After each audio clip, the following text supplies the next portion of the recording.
Bonjour, bonsoir, chers auditeurs. Encore une fois, nous sommes très heureux, Jean-Pierre et moi, de vous trouver chez vous. Donc, c'est la suite du témoignage de notre ami Jean-Pierre Rukundo. Jean-Pierre, d'abord, bonjour. Je pense qu'on est chez nous là, la soirée commence. Et chez vous, c'est l'après-midi, n'est-ce pas? Bonjour. C'est l'après-midi, c'est quelle heure maintenant? C'est 14h25. Nous aussi, c'est 17h25. C'est ça, c'est 3 heures de différence. Donc, on peut se dire bon après-midi, n'est-ce pas? Oui, facilement, oui. Oui. Vous allez bien, toi et ta famille? Oui, ça va, on est bien. Oui. Ok, aujourd'hui, tu n'as pas travaillé, tu es à la maison? Non, je suis à la maison, je fais les travaux de la maison. Travaux ménagers, comme on dit. Ou les travaux ménagers de la maison. C'est parce ça. que madame est au travail, n'est pas avec toi, oui. En ce moment. Oui, elle est au travail, et puis même si elle n'était pas au travail, tu sais, ici, c'est fait. C'est une équipe. Oh, d'accord. C'est ça. Et ton fils, ta fille, ils sont en train de s'amuser? Non, bientôt ils vont arriver de l'école. Bientôt. Oh, d'accord, C'est ça. d'accord. Ok.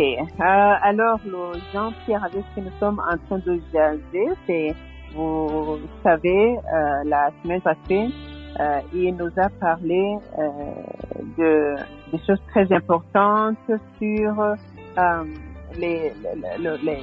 qu'il a vécu dans deux familles différentes, parce que son oncle, d'ailleurs qui est son papa adoptif, venait de passer 2 ans à l'hôpital.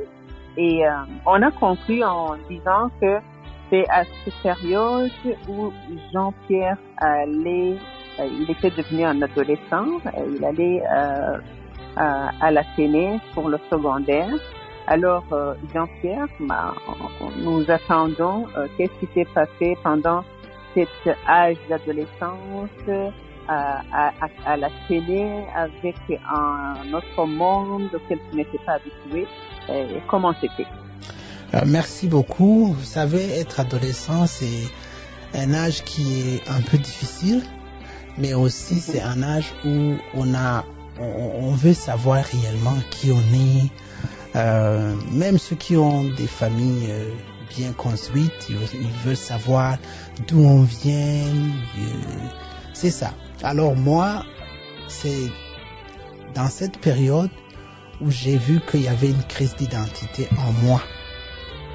Alors j'ai rencontré d'autres élèves de Bouiza, de Musaga, de Kamenge qui venaient à l'Athénée. Des Rwandais, des Congolais, tout le monde au secondaire. Parce qu'au Stella Matutina, il y en avait pas beaucoup. C'était des enfants presque de la ville autour du Stella Matutina.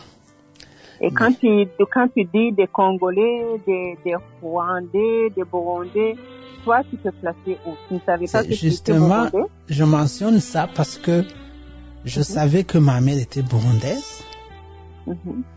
Mais il faut se souvenir que je t'avais dit qu'il y avait quelqu'un de la famille qui m'avait dit que mon père est parti loin, bien on ne l'a pas vu nous-mêmes, c'est ce qu'on m'avait dit. Alors je pouvais être congolais, je pouvais être rwandais, je pouvais être burundais. Alors je ne savais pas vraiment si j'étais burundais par rapport à ma mère, mais rien par rapport à mon père. Alors, il y a même un moment où je me suis rapproché plus des Rwandais que des Burundais. Et on parlait de beaucoup de choses.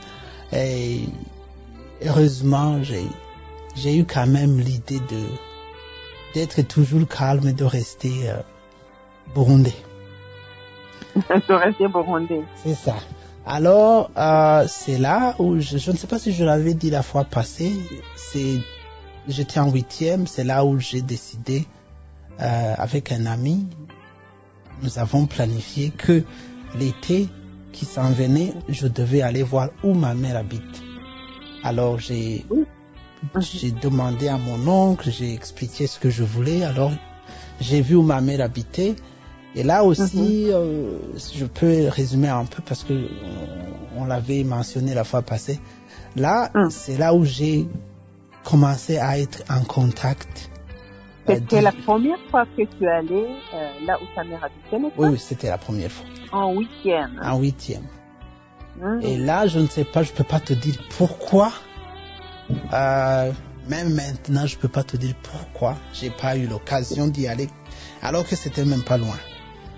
Mais étant adulte, je peux comprendre que y a la famille décidait beaucoup de choses pour moi, alors que j'étais enfant et je comprends. Et là, ça entre dans le fait que j'étais spécial dans la famille. Il fallait des décisions par rapport à moi.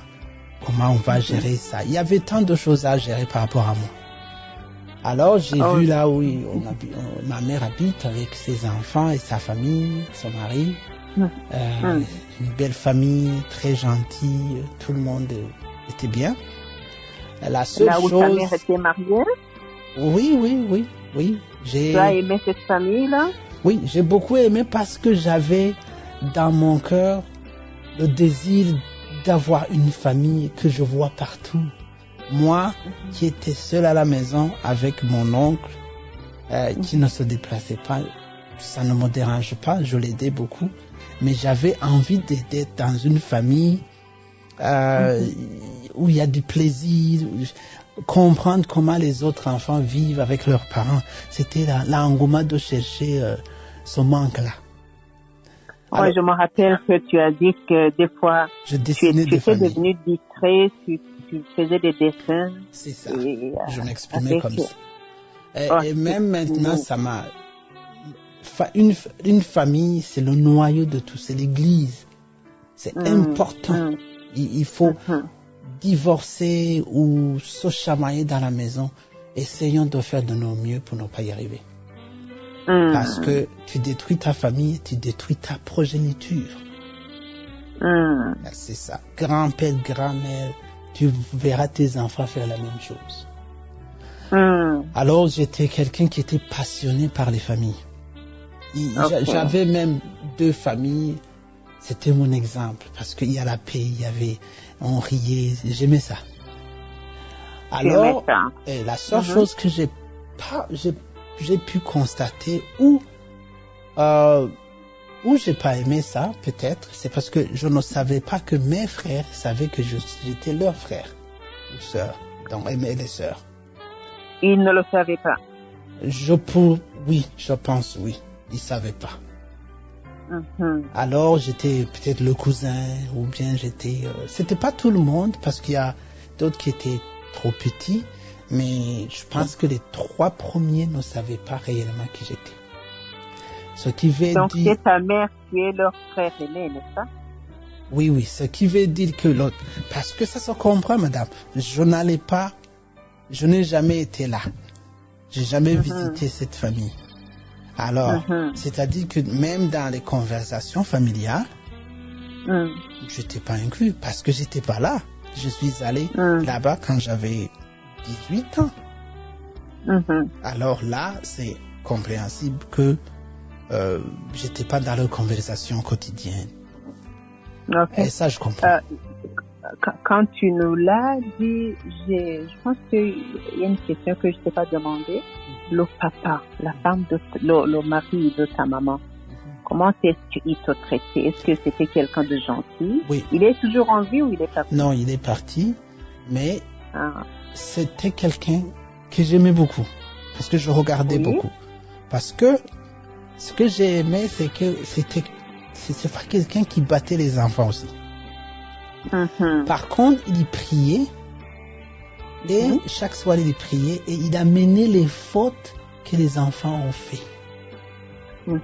Et il disait, prions pour tel parce que il a fait ceci.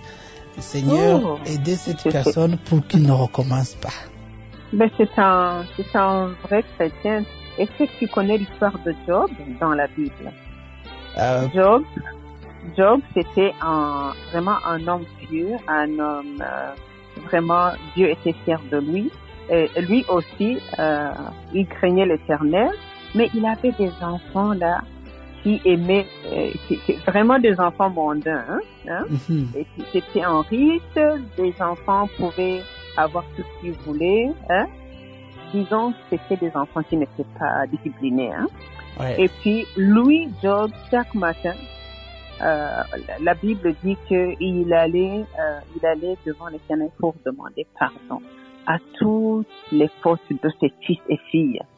Donc, c'est l'histoire de ton, comment est-ce qu'on appelle la maman? On dit marâtre, l'autre on l'appelle comment? Disons parate, je ne sais pas. Donc, oui, donc tu dis qu'il priait. Alors, moi, quelque chose d'anormal, je ne vois pas comment le papa était gentil, donc le mari de ta mère, et est-ce qu'il il savait aussi que tu existais, hein? Oh oui, il savait absolument, il savait. Lui, il savait. Mais il ne m'a jamais dit, il ne m'a jamais considéré, bon, je ne sais pas, il ne m'a jamais dit aucun mot qui m'a vexé. Il n'y avait rien de vexant, non. Par contre, il m'a demandé une question, c'est maintenant que je réalise ce qu'il a voulu demander. Il savait que je jouais au foot et il m'a demandé dans le nombre de provinces où je suis allé jouer. Et j'ai énuméré, mais j'ai pas cité les provinces du sud. Oh. Alors il m'a demandé, non, j'étais pas allé à Rumonge, à Makamba, non. Je jouais surtout au nord parce que j'ai fait Muyinga, comme je t'avais dit. Ok. Mais au sud, je n'ai jamais joué là-bas. Alors il m'a dit, t'as pas joué à Matana, ou Makamba, Rumonge, Bururi? Je dis non. Ah bon? Mais c'est parce que mon père venait de là-bas. Ah, et puis, donc il m'a demandé si je suis allé une fois là-bas. Je dis non. T'as jamais été là-bas? Je dis non. Et tu vois, c'est ça. Et donc, il a compris que tu n'as pas croisé, t'as pas eu des occasions pour croiser ton papa. C'est ça. C'était une question piège, mais qui disait beaucoup. Mais j'ai pas compris cette question. J'ai compris ça dans les années 96-97, alors que ça a été posé longtemps avant. D'accord. Alors c'est ça. Et puis mes sœurs, c'était bien. Je savais si elles savaient que j'étais leur cousin, je ne sais pas, mais de toute façon, j'étais bien traité. Il y avait pas de problème. Et aussi, je ne durais pas longtemps là-bas. Je faisais 2 jours, une journée. Le lendemain, je partais. C'était ça. Il y a une autre histoire. Tu m'as parlé qu'il y a quelque chose qui t'a fait mal. Parce que je pense que un jour, ta mère n'a pas eu le courage de dire, je ne sais pas si c'est quelqu'un d'autre que tu es son fils, n'est-ce pas? Tu ne m'as pas dit ça. Tu m'as dit que il a caché à cette personne que tu es son fils. Elle ne l'a pas dit. Non, parce que personne ne savait peut-être que j'existais, mais il n'y avait pas d'occasion où je voyais réellement que cette personne prenait des responsabilités par rapport à moi. Parce que si on arrive à demander, c'est ton frère, que tu dis oui, ça c'est choquant. Alors, c'est choquant. Mais je ne sais pas, Dieu m'avait donné quelque chose de spécial. Oui, ça me faisait très mal, mais la vie continuait. Ça ne durait pas longtemps. Même maintenant, quelqu'un peut me faire mal, 3 minutes, 4 minutes. Demain, je m'en fous, je continue. Ah, là, vraiment, je pense que c'est un exemple pour beaucoup. Parce que des fois, quand on fait mal, les gens, ils perdent des relations à cause de la rancune, du manque de pardon, mais si on s'exercerait à dépasser ces mauvais moments qu'on traverse, là, la vie serait plus belle. Moi, je rappelle aux auditeurs que nous sommes en train de parler des choses qui se sont passées à ton adolescence. Tu nous as parlé, tu étais à la CNE. Et c'est là, tu nous parlais des grands moments que tu te rappelles. Et tu m'as parlé tout à l'heure que tu voyais des gens de différentes nationalités, des Congolais, des Burundais, des Rwandais. Oui. Et là, tu as dit, moi, à ce moment, je ne savais pas bien me classer, mais tu as décidé de prendre la nationalité burundaise de ta mère. Mais oui. Et puis, moi, je voulais te demander, est-ce que parmi tous ces étudiants-là, tu aurais eu un ami? Tu sais, quelqu'un qu'on appelle un ami, c'est vraiment quelqu'un en qui tu peux t'ouvrir, tu peux pleurer ou tu peux dire tout ce qui est en toi. Est-ce que tu avais un ami ou une amie là-bas? J'avais un ami, c'est avec lui on travaillait sur le projet d'aller voir où ma mère habite. Lui, il savait.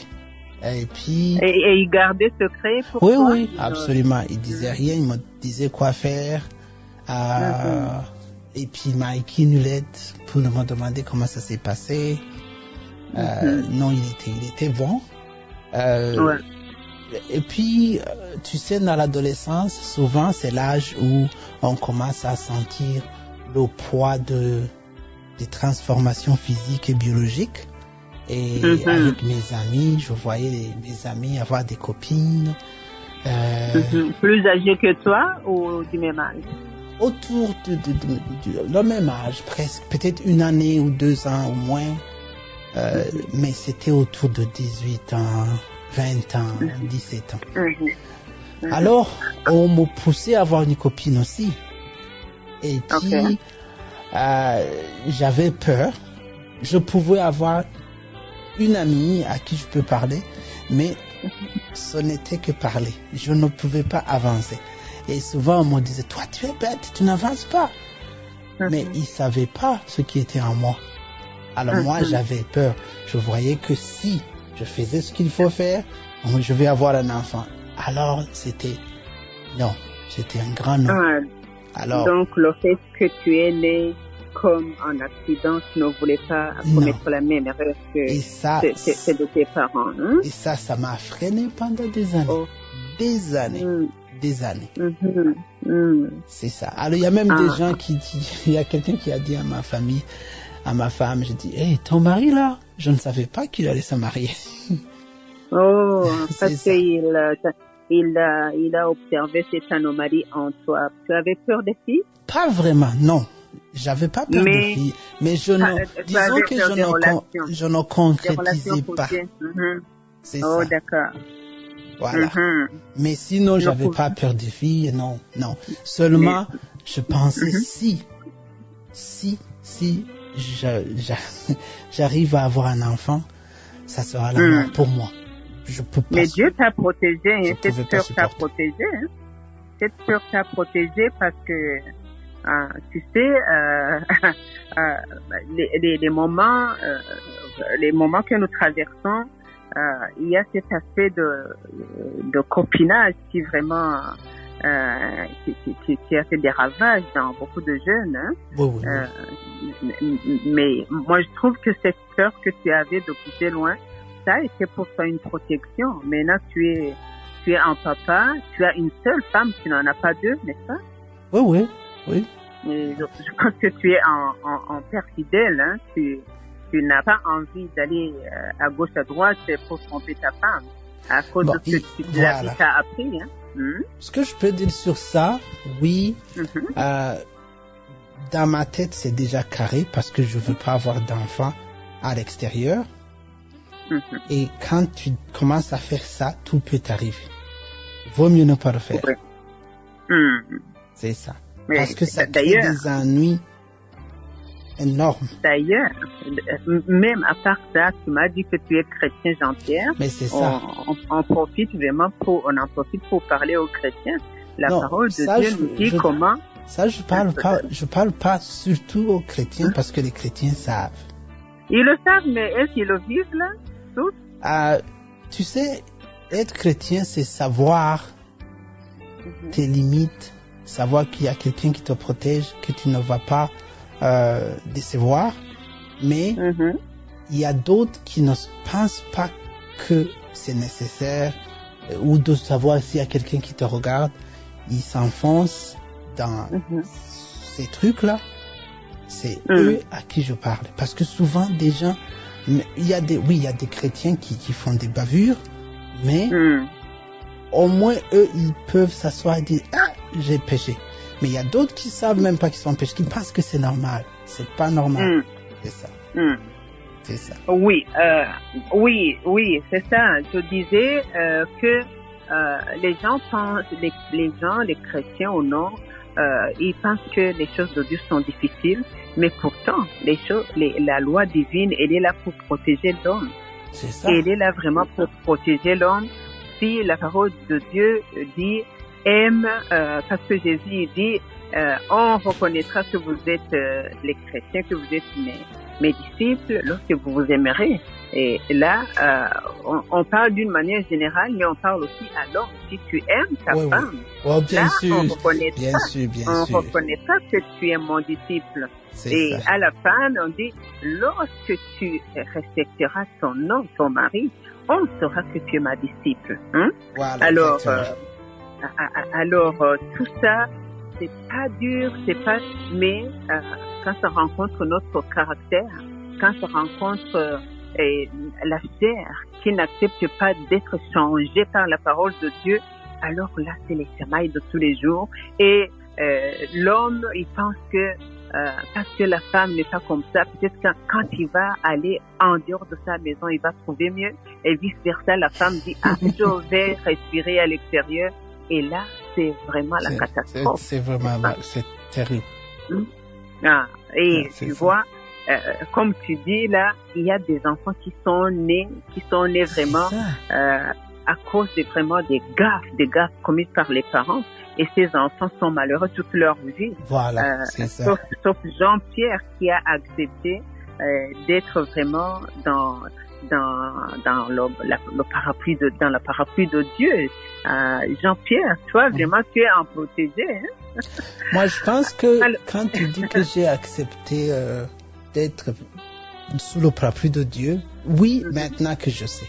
Mais avant, c'est Dieu qui m'a protégé. Tu ne savais pas, c'est Dieu lui-même qui le faisait. Non, c'est ça. Comme la cloche a sonné, on termine. Mais quand même, on oriente bien nos auditeurs. Est-ce qu'à ce moment, tu terminais quelle année? Toutes ces histoires qu'on vient de dire, tu terminais quelle année pour que la fois prochaine, quand on va parler, on saura, est-ce qu'il avait terminé les humanités? Est-ce que tout ça qu'on vient de parler, ça a duré combien de temps, Jean-Pierre? La prochaine étape, après ça, c'est là où j'ai eu une conversation avec mon oncle quand il a vu que ça me faisait mal. Je lui ai dit que je veux savoir réellement qui j'étais, et puis il m'a dit est-ce qu'on peut faire un pacte? J'ai dit oui. Alors moi je suis pour que tu cherches ton père, mais pour le moment tu es encore jeune. Attends, quand tu vas terminer les humanités, là tu seras grand, ils vont pas te dire viens chez nous, va là-bas. Mais si réellement tu commences à faire cette étape maintenant, on va te prendre et moi je n'aurai plus d'enfants.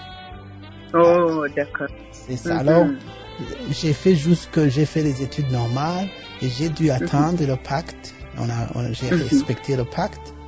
Et puis, après les humanités, alors j'ai décidé d'aller à la recherche de mon père. D'accord. On s'arrête ici et la suite c'est pour la semaine prochaine. N'est-ce pas, Jean-Pierre? Merci beaucoup. Merci beaucoup. Passe de bons moments avec ta famille. Hein? Merci à vous aussi et à l'auditeur. À la prochaine, chers auditeurs.